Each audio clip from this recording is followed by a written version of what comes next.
Bien, merci beaucoup. On va la surprise.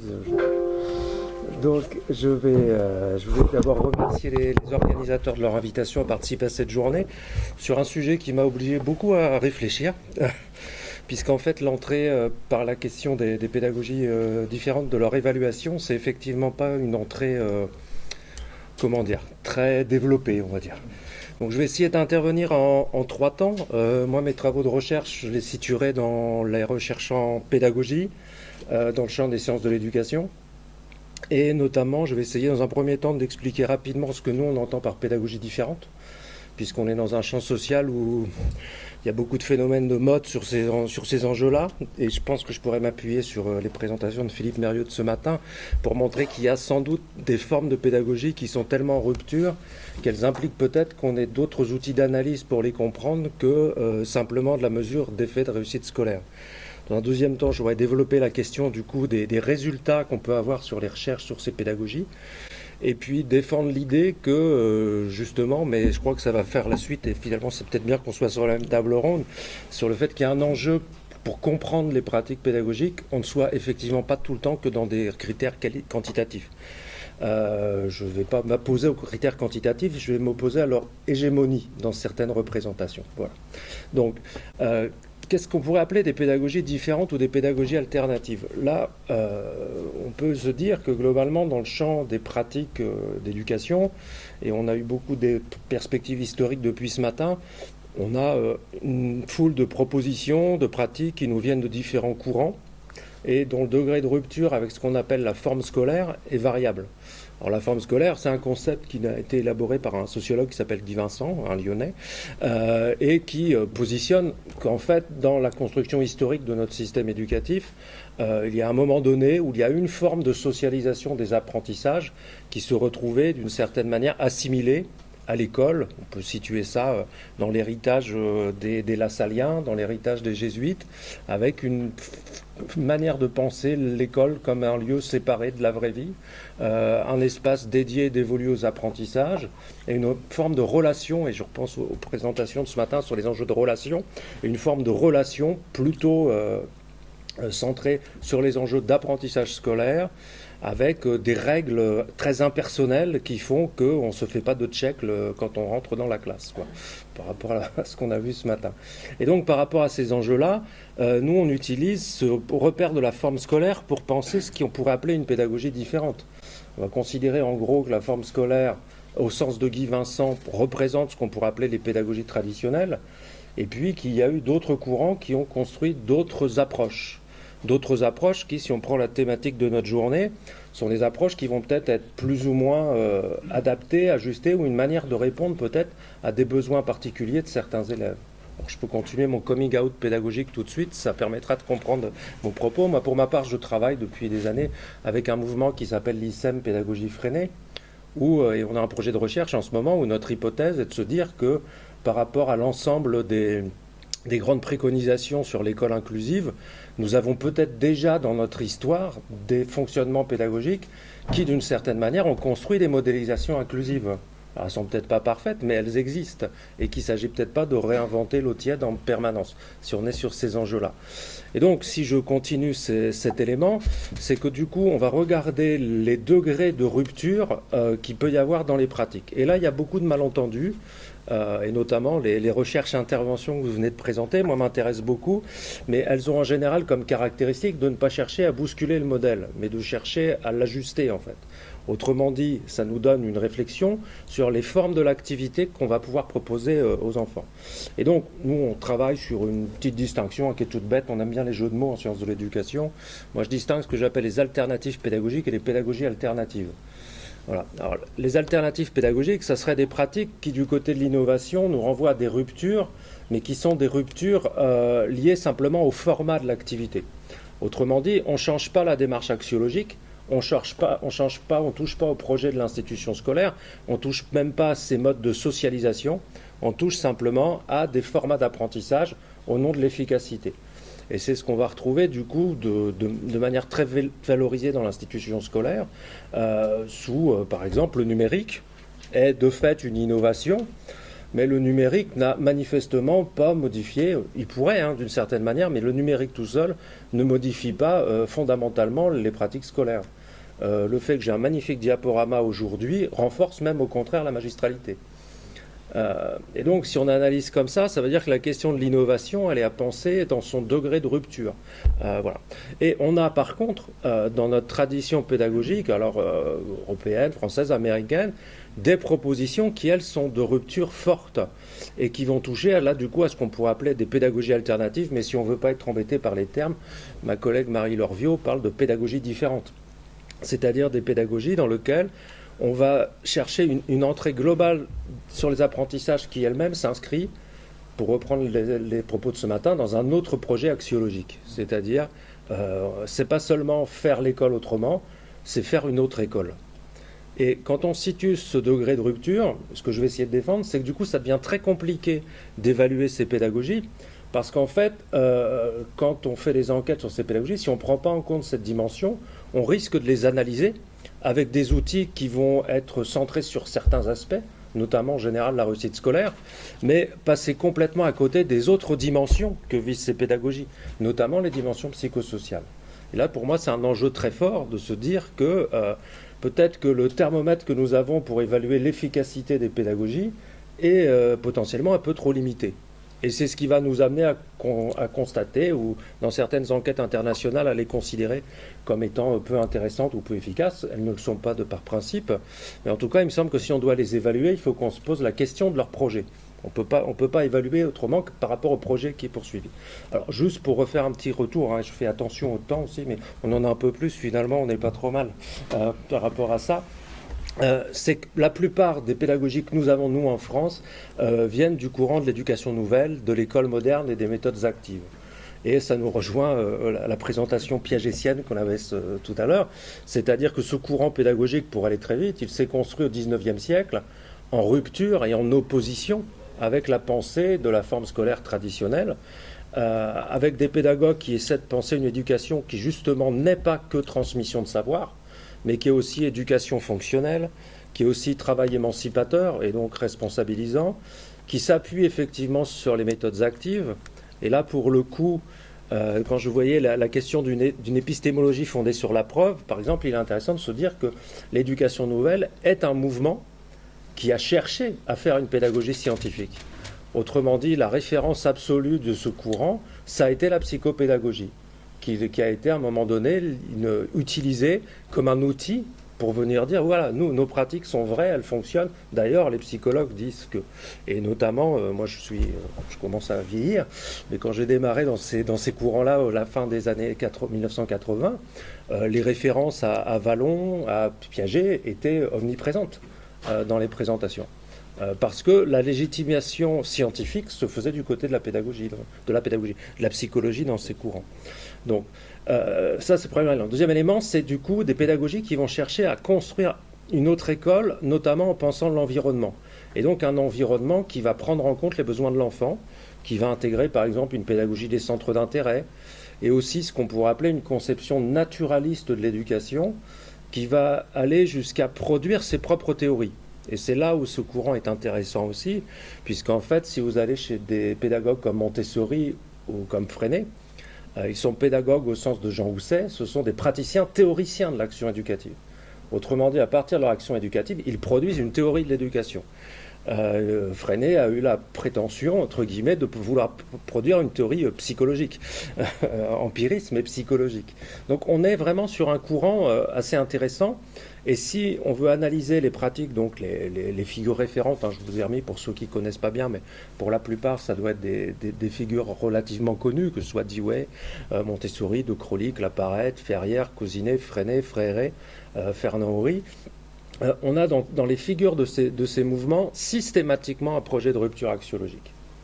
Et donc, moi, je vais commencer à faire la transition par rapport à des travaux qu'on peut lire. Quand je vois, si on reprend les discussions qu'il y avait avant, vouloir analyser ces pédagogies, à mon sens, ne peut pas se faire sans resituer leur projet. Et par exemple, leur projet est un projet de socialisation. Un projet de socialisation, en général, de socialisation démocratique. Et la question des savoirs reste centrale, mais au même titre que la question de la socialisation, ce qui est peut-être un enjeu par rapport à d'autres approches. Voilà. Alors sur ces différents éléments, là je passe.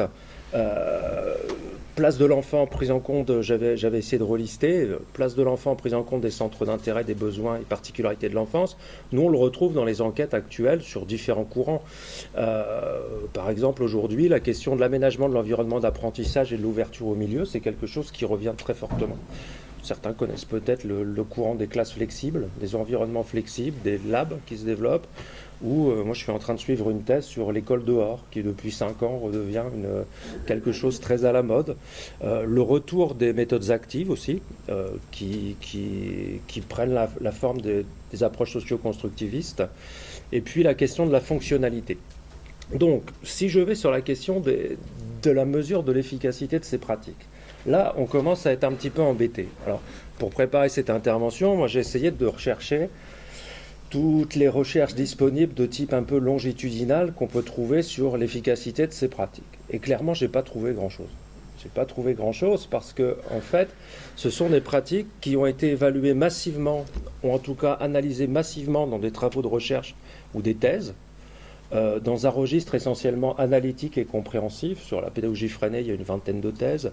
Sur Montessori, il y en a entre 5 et 10. Après, c'est difficile parce que parfois, il n'y a que des passages. Mais dans des entrées parfois didactiques, parfois sur l'histoire des idées, sur la sociologie, mais rarement sur l'entrée de l'efficacité. Et je crois que c'est intéressant à constater. C'est-à-dire qu'on est quand même sur des pratiques qui, par contre, ont un point aveugle de ce côté-là. Mais avec ce que je viens d'entendre juste avant, je suis beaucoup moins inquiet, en fait, puisque quand on nous renvoie sur la preuve, en fait, elle est toujours très relative, si j'ai bien compris.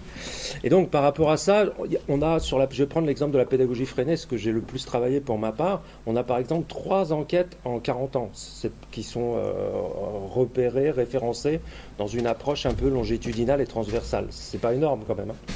C'est pas énorme, et elles ont comme caractéristique, donc il y a celle de Guy Avanzini et Friro, qui était sur une comparaison entre 2 écoles. C'était une expérience, je vous les raconte rapidement, puis je vous montrerai 2-3 éléments de conclusion. C'était au moment d'une construction d'une école, 2 bâtiments côte à côte identiques avec le même public, un bâtiment fonctionnant en pédagogie freinée, l'autre fonctionnant en pédagogie traditionnelle. Le rêve de l'expérimentaliste. Voilà. Et donc, ils ont analysé les effets, c'était sur une centaine d'enfants, donc c'était pas énorme. Et globalement, leurs conclusions sont les suivantes, c'est-à-dire, on permet de constater que les moyennes sont très voisines, sinon égales, en ce qui concerne l'arithmétique, les opérations, l'orthographe des noms, la lecture. Et peut-être que éventuellement, en orthographe des verbes, des accords, il y aurait un petit peu 2 points de plus en faveur de l'un ou l'autre échantillon.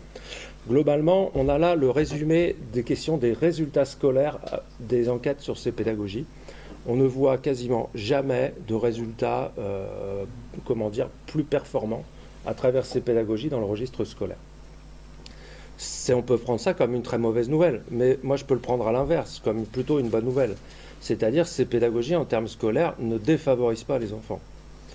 Par rapport à des enjeux, par rapport aux attaques qu'elles ont pu subir à de nombreuses reprises. On a la même chose dans une enquête, là, celle-là beaucoup plus récente, qui est l'enquête de Yves Reuter, qui est une enquête longitudinale assez intéressante qui a été faite sur 5 ans à côté de Lille, à Mont-Saint-Barreuil, où là c'est une enquête pluridisciplinaire du laboratoire de recherche en sciences de l'éducation de Lille, avec des didacticiens. Ils ont enquêté en gros sur les questions didactiques, sur les effets d'apprentissage et sur les effets de climat. C'est une expérimentation que certains sont intéressés, qui était intéressante. En fait, c'est une école qui allait fermer parce qu'il y avait trop de problèmes d'incivilité et des résultats scolaires trop mauvais. Et du coup, le rectorat a accepté une vieille demande de l'ICEM Pédagogie Freinée de la région, de pouvoir tenter de faire une école freinée sur le site. Et donc, ils ont mis en place, je crois qu'elle fonctionne toujours, même si elle a failli fermer il y a 3 ou 4 ans. Et cette école, les résultats que montre l'équipe de Yves Reuter sont assez intéressants. Je les ai résumés très rapidement. C'est qu'au bout de 5 ans, ils montrent pour la pédagogie freinée un bilan positif. Alors, déjà sur le plan du climat scolaire, et là on voit que du coup, si on veut évaluer ces pédagogies, il faut s'intéresser fortement aux enjeux de l'environnement et du climat, avec une réduction forte des incivilités, des phénomènes de violence, beaucoup moins de stress, et puis aussi des enfants qui recommencent à essayer d'expérimenter des choses, en gros à prendre le risque d'apprendre pour certains. Et sur le plan des résultats scolaires, cette enquête montre une progression des élèves par rapport à leur situation, en fait. Et au bout de 5 ans, ils constatent sur les évaluations nationales, en gros, un retour des résultats des élèves à la normale attendue dans le registre d'élèves comparables.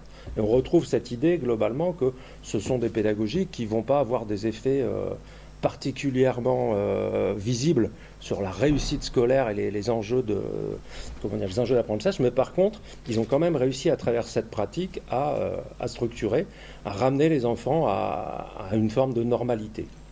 Et l'autre élément, c'est que comme on est sur des pratiques, et là on est en pédagogie freinée, donc ils vont mobiliser la coopération et l'entraide, c'est que par contre, les enfants, de manière très observable, et nous on le revoit dans une enquête que je vous présenterai un petit peu après, construisent des compétences sociales qu'on ne construit pas dans les pédagogies plus traditionnelles. Autrement dit, on peut prendre le côté inverse de ces résultats, c'est que là où il n'y a pas de compétences, les connaissances scolaires ne sont pas forcément beaucoup plus fortes dans ces pédagogies, mais par contre, il y a la construction de compétences sociales qu'on ne construit pas par d'autres modèles. Et je vais faire une aparté. Moi, là, on a un tout petit projet sur un collège au Havre en classe coopérative. Et en fait, on a repéré la même chose. Alors, méthodologiquement, ça mériterait franchement d'être prolongé sur plusieurs années. Mais en fait, sur le brevet des collèges, si on compare la classe coopérative avec les 3 autres classes de l'établissement, ça fait 3 ans de suite qu'en fait, la classe coopérative a des résultats un tout petit peu meilleurs que les 2 autres classes comparables, puisque la 4e, c'est la classe à horaire aménagé musique et il y a un peu de choix sociologique qui se fait dans le public, on va dire.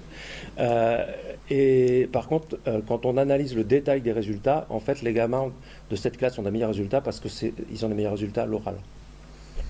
Ils ont des meilleurs résultats à l'oral. Et du coup, ça fait une toute petite différence avec les autres pour le brevet des collèges. Et du coup, je pense que l'hypothèse qu'on peut poser que ces pédagogies travaillent des compétences psychosociales un peu différentes, moi, me semble intéressante à prolonger fortement. Alors si je continue là-dessus, on a une dernière enquête plus récente encore, là qui a été faite à Liège, elle est de 2018, où là c'est une assez grosse enquête qui est sur 1500 élèves. Alors, en Belgique, il y a de la pédagogie freinée dans le secondaire, ce qu'il y a peu en France. Et en fait, ce qu'ils mettent en avant, qu'on a dans le résumé de leur présentation, c'est qu'en fait, les élèves du 3e cycle des établissements freinés, donc à niveau socio-économique équivalent, obtiennent en gros aux épreuves communes des résultats également similaires. Mais par contre, dès lors qu'on les interroge sur leur environnement socio-éducatif et sur leur plaisir dans les apprentissages, on est sur des enfants qui ont une histoire scolaire beaucoup plus positive. Et là, la question que je me pose, là, c'est déjà, est-ce que rien que ça pourrait pas être pas inintéressant, en fait? C'est-à-dire, pour ma part, je suis plus à défendre l'idée que ces pédagogies ont des effets miraculeux, vous l'avez compris, et je pense qu'on pourra multiplier les recherches dans ce sens-là, sachant que je vais essayer de développer aussi les écueils qu'il y a dans ces pédagogies, mais que par contre, ces enquêtes nous posent vraiment la question de savoir ce qu'on évalue quand on évalue l'efficacité d'une pédagogie. Si on n'évalue que des compétences cognitives et scolaires, ou si on intègre des compétences psycho-affectives dans nos dispositifs d'évaluation. Et là, je crois que pour la plupart, si on prend par exemple PISA, il y a des choses pas inintéressantes dans PISA, notamment par exemple le fait que sur les compétences psycho-affectives du stress, les élèves français apparaissent extrêmement stressés. Et que du coup, là, dès qu'on intègre ce critère-là, pour moi, ça fait partie des éléments qui nous paraîtraient intéressants à discuter et à regarder dans nos choix pédagogiques et donc nos choix de politique. Voilà. Alors, sur ces différents éléments, c'est aussi se dire que là, j'ai pris des enquêtes qui vont dans le sens de cette pédagogie. Il y a aussi des enquêtes qui vont pas vraiment dans ce sens-là. Alors, je voudrais revenir sur un débat que vous connaissez peut-être, donc je vais aller assez vite, mais qui pour moi est assez intéressant. C'est le débat qui a eu lieu en France, en Belgique, en Suisse peut-être, je ne sais pas, je suis pas allé jusqu'en Suisse pour voir si ce débat qui a été le débat sur la remontée des enjeux de pédagogie explicite. Et débat qui a été porté par des collègues canadiens, notamment Steve Bissonnette, Voilà. Le débat est le suivant, c'est-à-dire ils ont remobilisé dans un article assez important intervention pédagogique efficace et réussite scolaire des élèves provenant de milieux défavorisés. Ils ont d'une certaine manière remis en cause toute une approche des apprentissages devenue dominante dans nos lieux de formation, qui est en gros l'approche socio-constructiviste liée aux méthodes actives. Et dans ces travaux québécois, ils s'appuient fortement sur des travaux anglo-saxons et des méta-analyses pour venir développer, affirmer la supériorité d'une certaine manière de ce qu'ils appellent les méthodes centrées sur l'enseignement par rapport aux méthodes centrées sur l'apprenant. Ce qui a fait un bon débat. Pour faire vite, ils s'appuient sur la plus grosse enquête sur laquelle ils s'appuient, elle s'appelle Follow Through.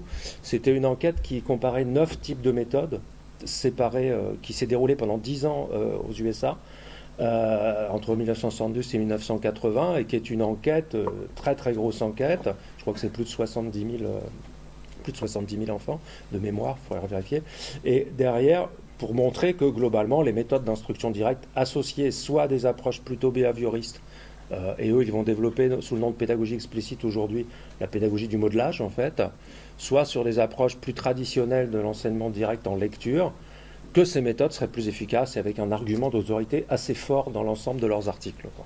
Et donc, en creux, on est typiquement sur les approches qui viennent déconstruire l'idée forte portée par les pédagogies différentes d'un intérêt pour des méthodes actives, la pédagogie de projet. On peut associer ça à un autre courant sociologique en France, qui est celui de mes collègues, je voulais en parler en conclusion, mais autant en parler maintenant, collègues sociologues des inégalités scolaires, notamment de Escole Paris 8, qui déconstruisent l'idée, par exemple, que sous les notions de pédagogie invisible et de malentendu scolaire, qui montrent que les pédagogies plutôt issues de l'éducation nouvelle ont comme particularité de ne pas justement expliciter les enjeux très spécifiquement, puisqu'on veut que les élèves cherchent, en fait, quoi. Et que ce sont des pédagogies, mais Philippe Mérieux a montré ça déjà il y a une trentaine d'années, donc la nouveauté pour moi est relative, qu'on est sur des pédagogies où la question du transfert est compliquée, où il y a toujours le risque que les élèves ne voient que la surface de l'activité et pas l'enjeu d'apprentissage. Ce que Bernstein appellerait les pédagogies invisibles. C'est-à-dire ce sont des formats pédagogiques qui ne donnent pas à voir les savoirs qu'ils mettent en évidence et qui attendent de l'élève qu'il fasse à travers son expérience une forme de formalisation, d'institutionnalisation des savoirs. Et ça, notamment, je crois que c'est un enjeu qu'il faut entendre, en tout cas, nous, quand on travaille sur les pédagogies différentes, parce que, et c'est là où on peut rentrer dans des controverses scientifiques sans doute beaucoup plus fécondes, de mon point de vue, il y a besoin d'avoir des vraies controverses sur ces enjeux-là, mais qui ne soient pas des controverses idéologiques, qui soient des controverses venant... voilà, moi, pour ma part, j'ai travaillé avec des collègues d'Escole pendant 3 ans sur un projet. Ça m'a beaucoup aidé, justement, à repenser les limites de ces pédagogies. Parce que je repense au schéma que montrait Philippe Mérieux ce matin, on est typiquement dans des enjeux où il y a des risques permanents de militantisme. Et quand vous êtes, comme moi, militant de pédagogie freinée historiquement, et que vous allez enquêter sur la pédagogie freinée, je sais bien qu'épistémologiquement, mon pire ennemi, c'est moi-même. C'est-à-dire la tendance que je pourrais avoir à vouloir trouver ce que je veux chercher. Enfin, ouais. Et là, pour le coup, on a besoin, dans ces pédagogies, je pense, et dans ces débats, de beaucoup de lucidité de part et d'autre pour rentrer à nouveau dans des débats de type contradictoire plutôt fructueux. Il me semble que là, la période est beaucoup plus idéologique que ça, puisque j'entendais aussi sur les méthodes de lecture ce matin. Voilà. Bon. Et sur les enquêtes qui viennent contester l'efficacité de ces pratiques, il faut néanmoins se redire qu'il y a un petit problème avec l'outil qui est mobilisé. Par exemple, si on regarde Follow Through, on met dans une même catégorie des choux et des carottes, c'est-à-dire il y a des différences quand même importantes entre les pédagogies actives venant des didactiques socio-constructivistes contemporaines de la forme scolaire et les pédagogies de la cogestion à la freinée, voire même les pédagogies libertaires. Par exemple, en ce moment, il y a une notion qui me gêne un peu, c'est qu'on voit assimiler aux pédagogies alternatives des choses qui n'ont rien à voir entre elles. Montessori, c'est une pédagogie très guidante. C'est une pédagogie du choix, les enfants choisissent leur activité, mais ils choisissent dans un registre d'activité qui est extrêmement contraint. Ça n'a pas grand-chose à voir avec Freinet et sa cogestion et ses méthodes naturelles où on part des propositions des enfants, mais le tout encadré quand même par une systémique très lourde, avec une programmation d'un plan de travail ou des choses comme ça. Et qui n'a encore pas grand-chose à voir, à mon sens, avec ce qu'on appelle aujourd'hui les écoles démocratiques, qui sont des écoles, des pédagogies centrées sur les approches de l'école Sudbury, qui est très proche de Libre aux enfants Summerhill de Neil. Où là, on est pour le coup dans des pédagogies où la question des savoirs peut très très vite disparaître des enjeux, quoi. Hein, voilà. Et que par conséquent, ce qui est un peu gênant, c'est dans ces... Et pour ça que je voulais démarrer par cette définition, c'est que ce qu'on met dans l'étiquette sous ces pédagogies, y compris méthodes actives, en fait, ça ne veut pas dire grand-chose. Et donc, il faut qu'on rentre dans la finesse des projets pédagogiques portés par chacune de ces méthodes. Et c'est aussi le deuxième contre-argument, en tout cas pas contre-argument, mais qu'il faut prendre en compte, c'est un collègue belge, Vincent Carrette, qui l'a mis en évidence, c'est que la question de l'efficacité mesurée, elle renvoie toujours aux outils qu'on utilise. Et donc, il développe, par exemple, si je commence à évaluer l'efficacité d'une pédagogie par des exercices scolaires et des tests scolaires, c'est pas spécialement étonnant que les pédagogies les plus scolaires et qui sont fondées sur de l'entraînement à ce type d'exercice aient des meilleurs résultats. Et eux, ils ont essayé d'évaluer par compétence, les mêmes enjeux, et ils peuvent conclure que dès lors que j'évalue par compétence, c'est les pédagogies qui sont basées sur l'approche par compétence qui semblent avoir les meilleurs résultats. Donc il faut aussi prendre ce recul-là sur l'outil, mais pour moi c'est assez complémentaire de ce que je viens d'entendre sur l'ensemble de ces enjeux. Alors, dans les nouvelles formes de validation, j'essaye d'avancer dans le temps par rapport à ça. Les travaux issus des neurosciences affectives et cognitives nous permettent peut-être en ce moment de revenir un petit peu sur, sur quelque chose de plus consensuel. Moi, j'étais assez surpris de voir un article de Olivier Houdet il y a 3 ans sur la pédagogie freinée, qui est assez dithyrambique sur la pédagogie freinée. Et je pense que ce qu'il marque ici, je laisse une petite citation, si les sciences cognitives ont largement confirmé les principes fondamentaux de la pédagogie freinée, cette validation reste indirecte car les études expérimentales ne visaient pas à tester la méthode en tant que telle. Et l'idée, pour moi, est la suivante, et elle est aussi partagée, on la retrouve chez Philippe Mérieux dans la riposte, c'est qu'en gros, la plupart des connaissances qui nous arrivent en ce moment des neurosciences viennent valider d'une autre manière des intuitions pédagogiques très fortes issues des pédagogues de l'éducation nouvelle. À part ça, et puis quelques intuitions peut-être plus behavioristes sur la place du feedback, globalement. Mais du coup, on a aussi une vraie convergence, moi, il me semble, des résultats de recherche en ce moment sur ces questions. Et c'est pour ça que c'est surprenant de voir un débat aussi militant, idéologique, avec des gens qui n'ont pas lu, qui manifestement ne sont pas forcément lus les autres, ceux qui critiquent. Et donc là, on a un enjeu. On peut aussi citer, alors je l'ai mis là, mais parce que c'est une recherche quand même qui a marqué en tout cas les pratiques. C'est la recherche de Céline Alvarez qui n'obéit absolument pas. Non, je sais bien, qui n'obéit absolument pas à des critères méthodologiques, universitaires, épistémologiques. Mais en même temps, elle a été prise comme une recherche par les enseignants dans les écoles. Et ces propositions, enfin, en tout cas, moi je constate sur le terrain, ont été prises par les professionnels comme des recherches. Et tout l'argumentaire, on va dire, issu des neurosciences, notamment sur la question de compétences exécutives et ainsi de suite, c'est diffusé à travers ça. Et donc moi, c'est une expérimentation qui m'intéresse. Je parlerai plus d'expérimentation, du coup, mais pas au sens... une expérience pédagogique. Ça, c'est bon, là. D'accord. Voilà, cette expérience pédagogique, moi, elle m'intéresse à déconstruire, à la fois dans la croyance un petit peu scientiste qu'elle a montrée, mais en même temps sur l'impact que ça a pu avoir sur des pratiques professionnelles.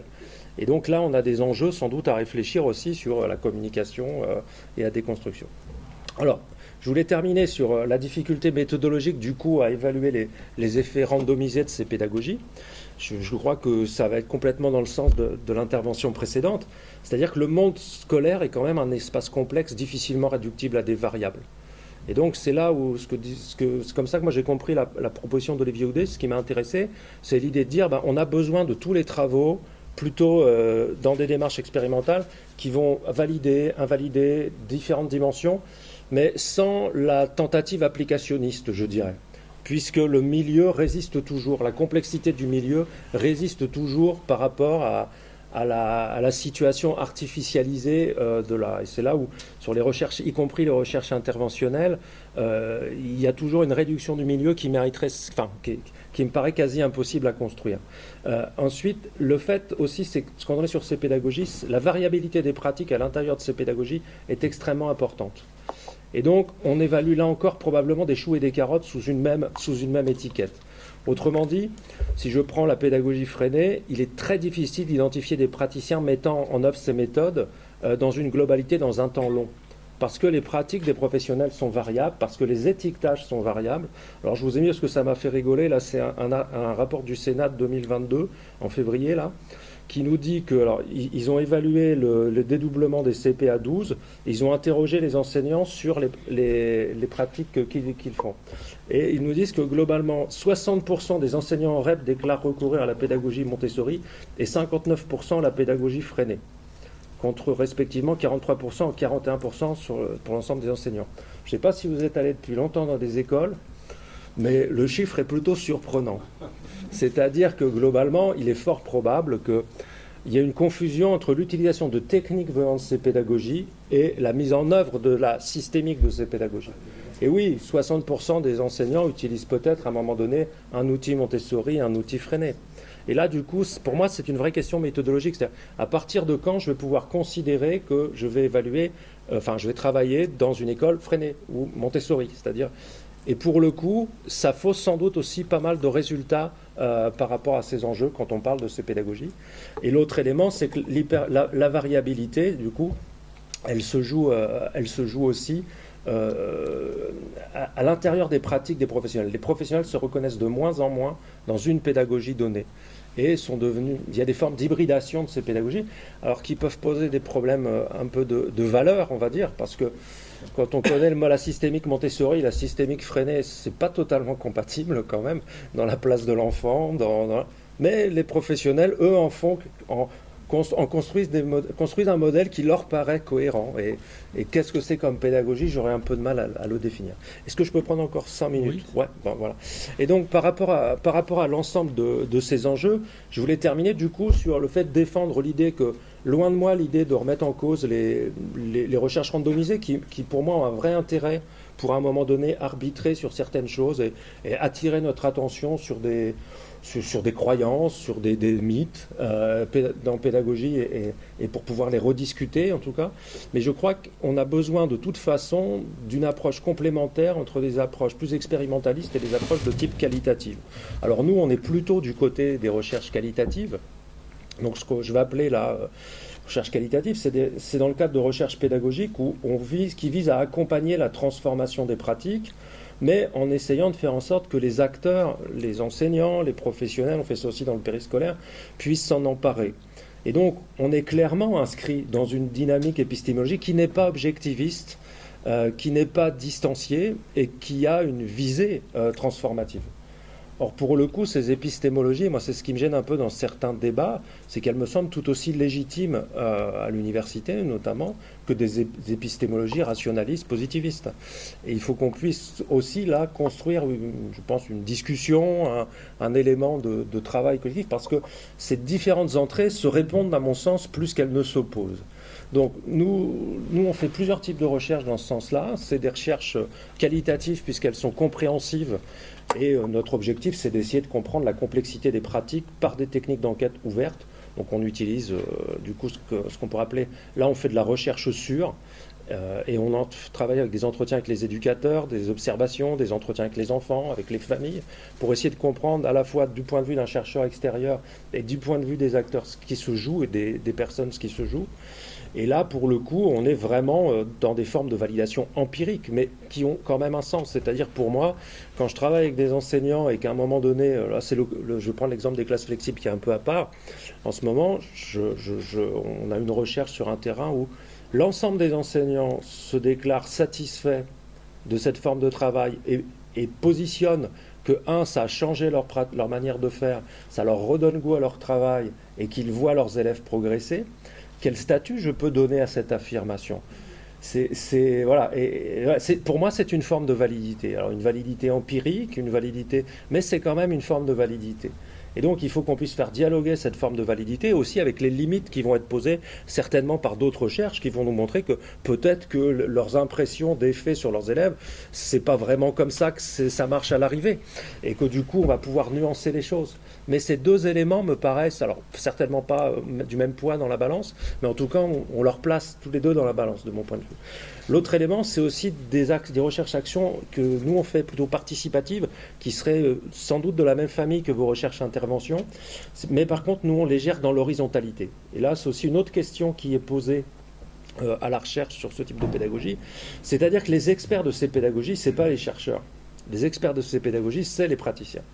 Et que par conséquent, il faut qu'on puisse construire des modèles qui nous permettent de faire dialoguer aussi ces deux formes d'expertise.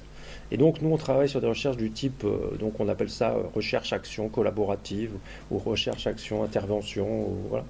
Et l'idée, c'est que là, on va faire de la recherche pour, c'est-à-dire au service de la transformation des pratiques, et de la recherche avec de la co-construction des objets, des indicateurs et des outils permettant l'évaluation des pratiques. C'est très compliqué. Moi, je fais ça depuis maintenant 5 ans. C'est beaucoup plus compliqué qu'une recherche en extériorité parce qu'en fait, il va falloir construire les indicateurs et les négocier avec les acteurs. Mais dans le même temps, ça me paraît à l'arrivée beaucoup plus pertinent parce qu'il y a une finesse de l'analyse qui, là encore, va faire dialoguer des éléments didactiques, des éléments psycho-affectifs tels qu'ils les perçoivent, des enjeux, et nous, on va pouvoir amener de l'extérieur d'autres modèles théoriques. Donc, pour terminer sur ces enjeux, c'est-à-dire que pour nous, là encore, la recherche en pédagogie peut permettre de construire des modèles d'intelligibilité de la pratique, formule de Marcel Craig, puis je crois aussi de Philippe Mérieux, et d'aller sur les effets observables. Et donc, pour terminer là-dessus, en montrant, j'espère qu'on est à peu près nuancé, c'est-à-dire que là, en ce moment, on a une enquête dans une école freinée en Normandie, qui est une école constituée totalement en pédagogie freinée depuis 40 ans. 35 ans. Et ce que nous, on observe, et ce qu'on ne pourrait pas observer, je pense, par des enquêtes randomisées, c'est la quotidienneté d'une pratique qui nous amène à observer des dynamiques liées au climat, avec un engagement assez fort des enfants dans les situations pédagogiques.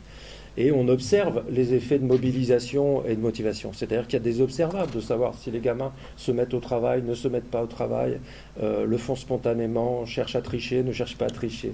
Un environnement aussi très clairement où les enfants sont pris en compte comme personnes.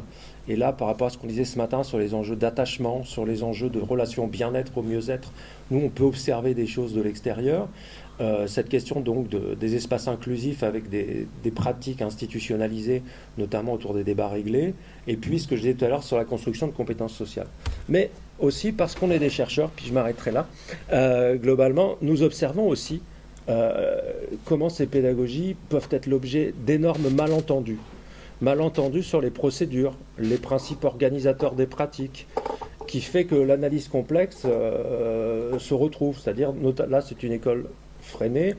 Je ne suis pas sûr que je pourrais ranger la systémique de travail des 10 enseignants de cette école freinée comme pratiquant une systémique freinée réellement, en regardant leurs pratiques élément par élément. Et on voit réapparaître très vite les risques que les pédagogues ont pointés depuis longtemps liés à ces pratiques, c'est-à-dire par exemple très clairement en général le risque du spontanéisme dans la construction des connaissances, comme si il suffisait de mettre les enfants en activité pour que ça fasse des apprentissages. C'est un vrai risque, et notamment dans les personnes qui débutent dans ces pédagogies sont fréquemment confrontées à ce risque-là. Par rapport à ce qui était dit ce matin en lecture par M. Bouchard, il y a une méthode naturelle de lecture-écriture en pédagogie freinée, et nous on observe énormément de malentendus dans la compréhension didactique de cette pédagogie, de cette approche de la lecture. Pour faire vite, c'est pour moi la pédagogie freinée, la méthode de lecture freinée tient parce qu'on les fait écrire. Et comme on les fait écrire, c'est en fait une méthode alphabétique. Voilà, c'est en fait une méthode alphabétique parce qu'on rentre par l'écriture et après avec des activités qui peuvent jouer à différents niveaux de l'apprentissage. Là, je vois des enseignants qui n'ont pas forcément toujours compris ça. Et donc, si vous mettez en place les autres parties de la méthode sans un appui massif sur l'écriture et sans une recherche de l'explicitation des codages graphème-phonème, vous recréez une méthode globale. Et donc là, on voit aussi toutes les limites de ces pratiques et c'est notre présence dans les écoles qui va permettre d'évaluer ça et de pouvoir en rendre compte aux acteurs. On a aussi un autre gros problème dans ces pédagogies, c'est l'équilibre directivité-non-directivité, parce qu'elles sont très souvent assimilées dans les représentations à des pédagogies libertaires. Et il faut des adultes qui acceptent d'incarner d'une certaine manière et l'autorité et une forme de guidage dans les activités, dans les apprentissages, et aussi beaucoup le rapport à l'enfant, à son métier d'élève, puisque ce sont des pédagogies qui misent beaucoup sur la responsabilisation des enfants, mais on voit se développer des métiers d'élèves de contournement extrêmement sophistiqués, consistant, comme nos étudiants à l'université, à donner tous les signes du travail en étant en train de faire autre chose. Voilà.